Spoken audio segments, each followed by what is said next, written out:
Kasi sila yung nakakaalam nung nangyari. Sila yung nakakaalam nung napag-usapan.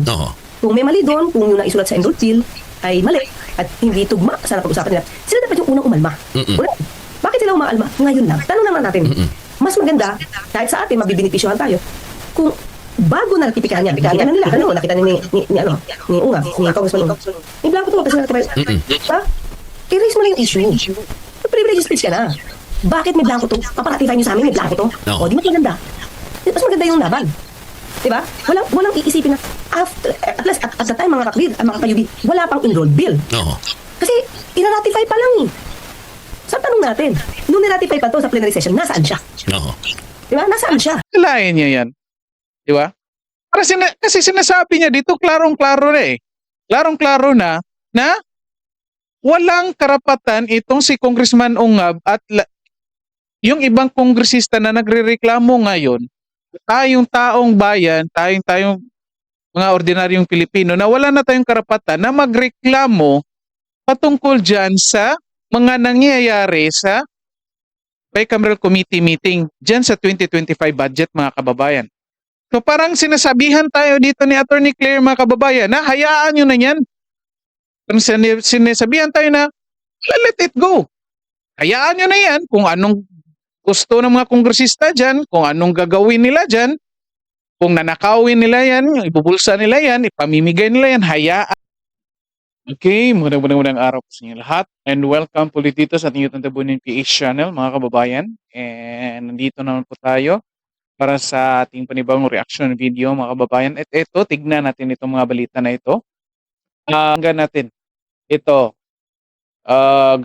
Pinag-usapan din ito nila ni Claire Castro mga kababayan at Rod Marcelino from Usapang Batas mga kababayan. Speed up lang po din natin para mabilisan lang. Hindi mo yan mapapasuko basta-basta sa debate. So yun. Pero bukod dyan, ang isa sa mga mainit na pinag-uusapan partner, yung reaksyon ng ating Pangulo. Sinasabi niya na bukod doon sa ginabi niyang salita. Kanya sa IBP? Sa IBP partner. Nahanap niya pa rin hanggang ngayon kung nasaan yung blanco? Kaya nga sa ilang pahina daw yun? 4,000 ba yun? 4,000? Ano pahina? Wala daw siyang nakita doon na blanco. Ito na naman mga kayubi. Ito ni partner. Binanggit na natin kahapon, hindi ko alam kung nabanggit ko kahapon kasi part ito ng MS ko. Mismo partner, si dating Senate President Drilon. Okay, isa. At saka si Supreme Court Justice Carpio. Okay? Tinanong kasi sila tungkol sa blank items. Okay. Okay? Kasi di ba may nagpa ng petition kasi ang pinapalabas nila dito, dapat i-invalidate yung GAA, di ba yung General Appropriations Act because merong blanco daw ang BICAM report. Paamin naman daw yung iba, the likes of Congresswoman Kimbo, na may mga blanco, pero nag-fill in ng blanks ay yung mga technical working staff or secretariat. Pero, may kulapilya yun partner. Pero, ang i-fill in doon, ang pinasok doon ay yun yung napagkasundoon ng Senate sa House. Okay? So, walang ipapasok ang secretariat doon ng hindi napagkasundoan. Okay? So, ngayon, si Senate President Chis Escudero, ganun din yung sinabi. Kung may mga blanco man dyan, ang magmamatter pa rin ay yung printed copy ng enrolled bill. Okay? Kasi talaga nagkakaroon ng mga amendments dyan. Nagkakaroon ng mga amendments at pinifill in na yun. Now, pero kasi sinifill in, yung iba nga daw ay mga technical working group. So, yun yung tinututulan ng iba. Bakit yung papayagan na yung technical secretariat, technical working group lang ang mag-fill in na kung tutusin, ang pwede lang na ipasok dyan ay mga clerical error or typo error. Diba? Kasi mga grammar, siguro naman dyan. Hanggang doon lang yung kanilang jurisdiction. Pero, how can you distinguish it from data na ministerial duty lang ang gagawin ng technical working group? Let's say, i-include mo lang. Include mo lang. Wala ka nang bilago kasi wala silang discretion to decide on the figures, the amount. So, pinasok mo lang. Okay? Now, ang sabi kasi ni Senator Drilon, dating SP Drilon, kahit may blanco pa yan. Yung kasi nangyayari sa kanila kahit may blanco pa yan. Kasi ang tanong sa kanya, hanggang kailan dapat blanco yung BICAM? Kahit blanco pa yan, ang importante na kumpleto ang enrolled bill ng naaayon sa napagkasunduan ng Senado at ng Kongreso. So ngayon, kasi pag naayos na yan, na-reconcile na yan, sa kanya-kanyang house, sa Senate, approve yun, nakaroon ng plenary session, then din sa House, ina-ratify nila. So kung wala daw, ito, dagdag ko rin kay Senator Trillanes, kung walang pumutol dyan, sabi nga nga, may mga technicalities, may problema dyan, may mga issues dyan, right there and then, dapat, kinwestiyon mo na. Dahil sabi, di ba, dahil kung majority ay umayon na dyan, ha? At hindi ka tumutol, pasok na yon. Yun yung sabi ni Senator Trillanes. And, so, si Senator Trillanes, SP Drilon, Senator Drilon, Justice Carpio, at Justice Carpio, and Senator Cheese, ang sinasabi, ang magmamatter dito ay yung printed enrolled bill. Okay. Kahit dalhin mo pa yan sa Supreme Court. Kaya nga sabi ni Senator Drilon, hindi, parang may mo siyang ginamit eh. Parang hindi, Okay, mga kababayan. Okay, stop mo. Pause muna natin dyan, mga kababayan. Ito, of course, agree tayo dito, mga kababayan. Somehow. Kasi nga, on the legality side, kasi the Supreme Court operates on legality, mga kababayan. Hindi yan nagmamatter kung morally correct ba yan. Again, kasi hindi yan yung concern ng Supreme Court. Well, I might agree dito, and meron talagang possibility, mga kababayan, na hindi ito pansinin ng Supreme Court. Ang ginagawa lang naman kasi dito nila ni Congressman Ungab at Big Rodriguez, mga kababayan, somehow, ano lang ito, na, anong tawag kasi sa Cebuano, tawag namin dito pamasin, mga kababayan. Di ba? So, parang ano lang, as nag-request na sa Supreme Court through the petition na ito, tingnan nyo ito. Kasi para sa amin, para sa mga ordinaryong Pilipino, na ito may issue, may problema dito. Kung anong desisyon ninyo, of course, rirespetuhin yan. The fact na itong mga congressman, senador, dinidepensahan nila ito, mga kababayan, at inaako nila ang trabaho ng Supreme Court, ibang usapan din yun, mga kababayan.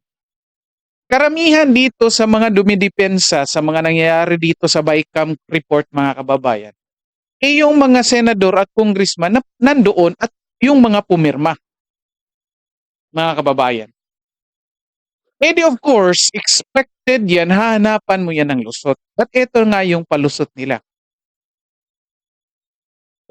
Nag-ooperate lang sila doon sa legality.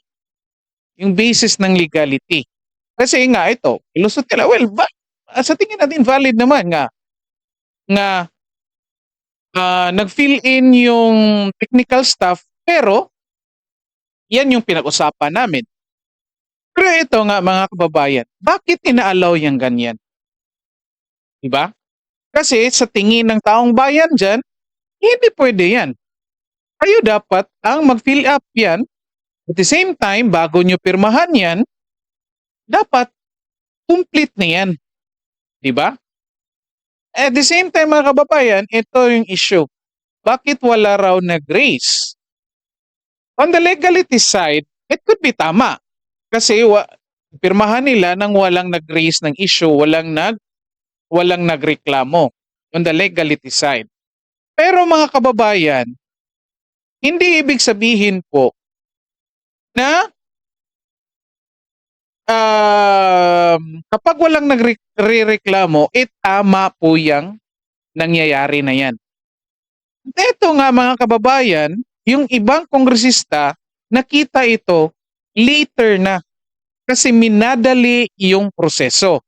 Again sa natatandaan natin, yung sinasabi ni Congressman Ungab na pinadala nung hapon through email yung kopya ng BICAM report at nung 6 p.m. nagkapirmahan na, ni-ratify na, mga kababayan. Ikaw, paano mo, kung ilang pages yun, paano mo yun babasahin ng ilang oras, mga kababayan? Diba? Assuming wala kang ginagawa dyan, bilang isang kongresista, assuming wala kang ginagawa, ang role mo lang magbasa. Yet paano mo babasahin yan ng ilang oras lahat ng detalye? So basically, yun nga sa issue, may problema talaga sa proseso. At again, legal or not, valid or not, yet the fact remains na may problema doon sa issue, may problema doon sa proseso. At yan yung nire-raise natin. Kasi, tayong mga ordinaryong Pilipino, iisipin natin na, kahit sabihin yung legal yan, yet, ito, nandito yung corruption, mga kababayan. Diba? Kaya nga nagrereklamo tayo sa AKAP, sa tupad. Kasi, ginagawang legal yan, yet nakikita natin na ito corruption ito. Pamimili ito, kung bibili ito ng boto ngayong eleksyon. Again, legal, yet may issue yan. Mga kababayan. Again, tayong mga ordinaryong Pilipino, hindi lang tayo nag-ooperate sa legality. Mga kababayan. Well, of course, ito sina Attorney Claire, abogado ito, on the legal side, yung tinitignan dito mga kababayan, expected yan. Pero of course, bilang ordinaryong Pilipino sana naman po, tingnan na paintindi din natin sa mga Pilipino na dapat pinipresenta din natin lahat ng aspeto dito, mga kababayan. So anong ibig sabihin nila dito? So let it go na lang. So hayaan na lang yung budget kasi na-approve na. Hayaan na lang yung mga taong involved doon na alam naman natin, or let's say sabihin natin, bigyan natin ng benefit of the doubt, sabihin natin na posibleng may binabalak na masama, hayaan na lang natin na pagpatuloy yung plano nilang masama, mga kababayan. Comment kayo dyan kung ano sa tingin nyo dito. Yan ha? Kasi, yan yung interpretation natin. Ito yung mga involved dyan, yung mga pumirma dyan, yung mga taong kasali dyan, yung mga may in-insert dyan, may mga masamang balak yan. And yet, sinasabi nila ngayon na valid yan kasi it's legal. Walang issue legally. So, okay, hayaan na lang natin. So, sige, pagpatuloy niyo yan. Kung anong plano nyo, in-increase nyo ng malaki yung budget ng DPWH para may kickback kayo. So, okay na lang yan. Hayaan na lang natin yan. Diba? Mga kababayan. So, ito parang, para sa akin, ito yung interpretation ko dito, mga kababayan. So, sabi sa, bakit yan yung issue natin. Bakit natin hayaan? Ito nga may nakita. Ina-attempt na wastuhin sa pamamagitan ng pag-file ng complaint or petition doon sa Supreme Court. At sana hayaan natin yung Supreme Court na mag-decide. Itatanggapin naman namin yan. Pero yun nga, maiiwan pa rin yung tanong ng mga taong bayan. Sino talaga ang nagsulat? At kung yung isinulat na numero or na mga amounts, yan ba talaga yung napag-usapan nila? Problema dito mga kababayan, hindi sila naglabas ng minutes of the meeting nila. Kung natatandaan ninyo, si Amy Marcos nag-request po mga kababayan. Si Amy Marcos nag-request po ng kopya ng minutes of the meeting. Yung problema, walang inilabas. Yan talaga yung problema. Kasi, kung maglabas sila ng minutes of the meeting at i-reconcile doon, tignan doon sa bicameral committee meeting report na may mga blanco at kung napag-usapan talaga yun, nandoon sa minutes of the meeting at sasabihin nilang nag-fill in yung technical staff at kinopya lang yung kung anong nasa minutes of the meeting, then most likely makiklear ito lahat mga kababayan. Ang problema wala eh. Until now, walang pinapakita. Ito, may walang scenario, parang hindi ito not matter, parang walang mangyayari dito sa Supreme Court because the Supreme Court will only check the enrolled bill. If the enrolled bill and the GAA are the same, isa lang siya. Walang issue doon. Walang problema. Walang issue doon. Walang mga blanco. Walang issue doon because the Supreme Court will never go beyond the enrolled bill. kung ano daw mga internal agreement dyan, ano na pag-usapan dyan, hindi yun bubusisiin ng Supreme Court because doon lang sila sa enrolled bill at saka sa GAA. Oo. Now, so, ano mangyayari doon sa ipa-file na petition Oo. patungkol sa blankong BICAM? Yun yung mga opinion ng mga ekspertong bilang dito, including Justice Carpio. Oo, oo, oo. So, kaya nga partner ngayon, ang tanong rito, so bakit may mga ganitong mga usapin, may ganitong klaseng mga issue na kanilang inilabas. Oo. Kasi narinig ko yung interview kay Attorney Vic. Oo. Ng Office of the Vice President. Sabi niya nasa ano naman yan nasa mga mambabatas. Pwede pa rin nilang tanggalin yung pondo doon kung gusto nila. Kahit may reenacted na pondo. Sabi pa niya, ang kine-question lang nila partner, yung mismong committee report. Kasi hindi nga parang legal yung paggawa at pagpasa Forward lang natin mga kababayan ha. ng National Budget Committee. Kasi sila yung nakakaalam nung nangyari. Oo. Sila yung nakakaalam nung napag-usapan. Oo. Kung may mali doon, kung yung naisulat sa enrolled bill ay mali at hindi tugma sa napag-usapan nila, sila dapat yung unang umalma. Una, bakit sila umaalma? Ngayon lang. Tanong lang natin. Mas maganda, kahit sa atin, mabibinipisyohan tayo, kung bago na ratipikan niya, nakita na nila, nakita ni Unga, ni Congressman Unga, may blanco to, kasi nakita, i-raise mo na yung issue. Privilege speech ka na. Bakit may blanco to? Paparatify niyo sa amin, may blanco to. No. O, di mas maganda. Mas maganda yung laban. Diba? Walang iisipin na after, at least at the time mga kayubi, wala pang enrolled bill. Oo.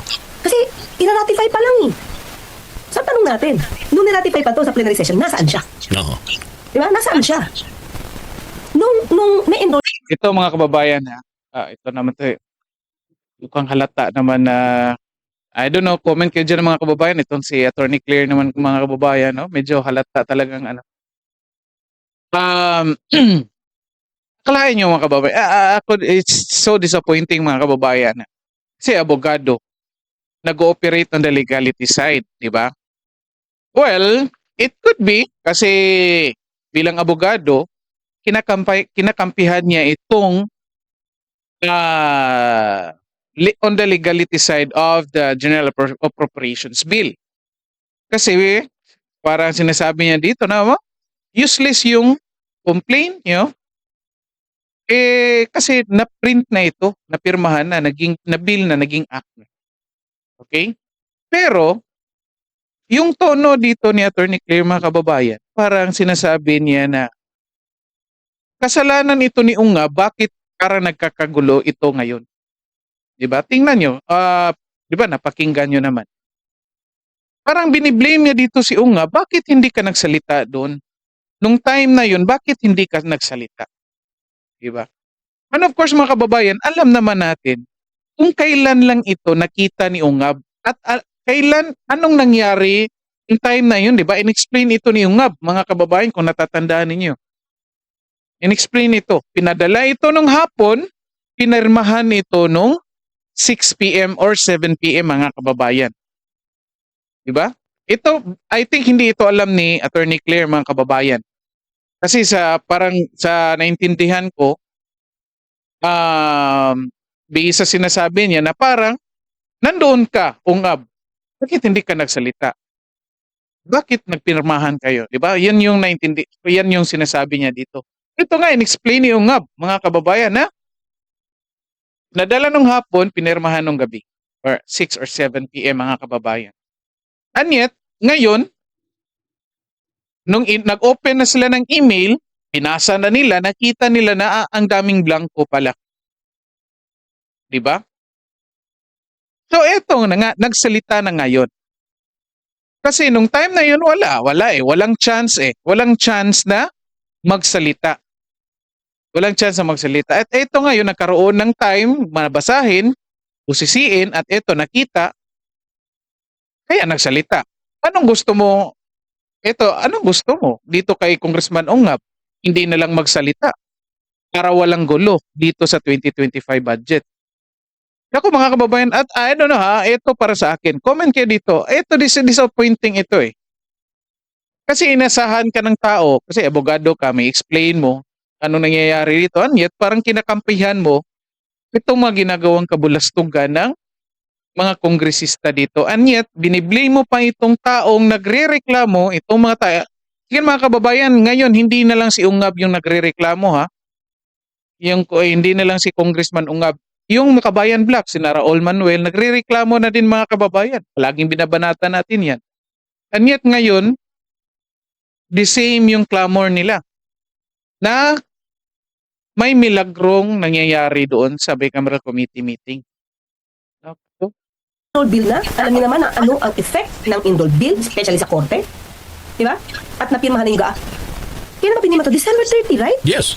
Oh, kailan sila nag-ingay? Oo. At saka ito partner, nung tinalakay itong national budget, hindi lang naman ito isang araw, dalawang araw. Di ba? Nagkaroon ito ng mahaba-habang ano din partner usapin Di ba? Ng ating mga mambabatas hanggang umakyat ito sa Senado bago mapirmahan ng Pangulo. Mahaba-haba ang naging proseso rito. Oo. Saka, ang dami ng issue, di ba? May binito na. Oo. Di ba? Dinila yung pagpirma. Oo. Kasi may nakikita sa natin, ang daming umaalma. Di ba? Tungkol sa mga PhilHealth, DepEd ng mga funds. Bakit doon, hindi pa nila siningit? Di ba? O sinilid din partner mismo kasi naging ano na issue na itong mismong mga provision ng national budget. Yes. So, ang lumalabas sa iba, syempre hindi naman ito titignan ng mga Duterte supporters, no? Pero sa iba, ang tingin, sa iba ha, nililihis nila yung issue para hindi na mapag-usapan si confidential funds. Oo. Siyempre, yan yung issue ng iba. Parang pinapalabo nyo yung confidential funds para matabunan yung confidential funds. O ngayon, yung 125 million confidential funds, sa pag-uusapan pa ba? Hindi. Pag-uusapan ngayon, di umano, PBBM, impeach Marcos, ouster Marcos because of these blank items. So, yan. So, ano ba yung issue dito, di ba? Dapat noon pa. Sa akin lang sana noon pa. So, kung noon pa yan, mas maganda i-discuss ito. Di ba? Kasi before the ratification, nakita nyo na, mukhang may anumalya. O bakit? Hindi sana nakapag-explain agad. Yung mga nasa ay hindi po, napag-usapan na po namin, ito po yung record niya. Dapat ganun. Pero ngayon, pupunta sila sa Supreme Court. Di ba? Naku mga kababayan, dito marang naging klaro na sa atin ito kung ano dito yung stand ni Attorney Claire mga kababayan. Concern niya walang pala dito impeach Sara Duterte pa rin mga kababayan Kaya pala parang kinakampayhan niya itong issue ng 2025 budget mga kababayan. Kasi yung concern niya, impeach Sara pa rin. Naku mga kababayan, yung confidential funds lang pala yung concern pala ni Attorney Claire dito mga kababayan. Kalayan niya yan. Di ba? Kasi sinasabi niya dito, klarong-klaro na Klarong-klaro na walang karapatan itong si Congressman Ungab at yung ibang kongresista na nagrereklamo ngayon, tayong taong bayan, tayong mga ordinaryong Pilipino na wala na tayong karapatan na magreklamo patungkol dyan sa mga nangyayari sa bicameral committee meeting dyan sa 2025 budget mga kababayan. So parang sinasabihan tayo dito ni Attorney Claire mga kababayan na hayaan nyo na yan. Sinasabihan tayo na let it go. Hayaan nyo na yan kung anong gusto ng mga kongresista dyan, kung anong gagawin nila dyan, kung nanakawin nila yan, ibubulsa nila yan, ipamimigay nila yan, hayaan nyo na yan. Yan yung sinasabi. Hayaan nyo na yan kasi balik tayo sa confidential funds. Naku, mga kababayan. Diba? Imagine niya, abogado yan mga kababayan ha? Abogado yan. Yet, yan yung sinasabi sa atin dito. Diba? Ito, last para for closing dito mga kababayan. Tingnan natin ito. Ang main concern natin para ma-resolve ito mga kababayan, dapat yung congressman kababayan maglabas sila ng minutes of the meeting mga kababayan doon sa bicameral committee meeting nila. Dapat ilabas nila yan para makita natin kung pang-abot ba yung napag-usapan nila dyan sa bicameral committee meeting kung ano yung nasa enrolled bill mga kababayan. Para matapos na itong lahat. Para kung anong desisyon ng Supreme Court, kung sasabihin man ng Supreme Court na on the legal side, walang issue doon sa batas, tayong mga ordinaryong Pilipino, bukas yung loob natin na tanggapin lahat yung desisyon. Kasi kung anong desisyon, kung magdesisyon ng Supreme Court na legal yan, still, karamihan pa rin sa atin, maiiwan pa rin yung issue na yung budget ay halatang halata na maraming corruption na mangyayari. Kasi nga, sa proseso may problema eh. Then, ang ending, could be legal, yet the process may problema. Diba? So ito, challenge natin dito kung sino makakita dito na mga kongresista, challenge natin ilabas nyo yung minutes of the meeting ninyo para makita, ma-compare ng mga kongresistang nagre-reklamo kung talagang yung naka-filled in dyan ay the same na sa pinag-usapan ninyo. Okay? Para tayong lahat kampante, mga kababayan. Okay? Eh kung ayaw ninyo ilabas yan, si confidential, bakit pa natin pag-uusapan yung nire-raise ninyong issue ng confidential funds ni Sara Duterte? In the first place, the same argument yung ginagamit ninyo patungkol dyan sa bicameral committee meeting ninyo. Di ba? Eh magiging useless yung sasabihin ninyo ay confidential ito, di namin pwede ilabas ito for security purposes. Eh bakit ninyo pinag-usapan yung confidential funds ni Sara Duterte at ngayon nahanap ninyo kung nasaan na yung confidential funds? In the first place, buti pa yung confidential funds ni Sara Duterte nakapangalan doon confidential funds. Diyan sa bicameral committee meeting ninyo, wala namang sinasabi na confidential yan. Kayo lang nagsabi na confidential yan. Diba? In fact, sa mga hearings dyan sa Congress at sa Senado, naka-live stream naman yan. Eh bakit ngayon hindi? Diba? Mga kababayan? So comment kayo dito kung anong sa tingin nyo dito. Eh ito na, I don't know, ngayon ko lang narinig ito, ngayon ko lang napakinggan ito si Attorney Claire Castro, mga kababayan. So, well, parang nakikita natin dito, it's either, I don't know, anti-Duterte ito or pro-Marcos ito, or it could be anti-Duterte or it could be kakamping ito, mga kababayan. Kasi lumabas eh. I was expecting na fair yung tingin niya dito mga kababayan. Anyat ito lumabas, hinahanap lang niya lang pala itong confidential funds ni Sara Duterte. Pinagsabihan tayo na let it go na lang doon sa budget, balik tayo doon sa confidential funds ni Sara Duterte. Another issue. Last. Yung concern mo yung confidential funds ni Sara Duterte, magkano lang yun? 125 million? Dito sa 2025 budget, ano ito?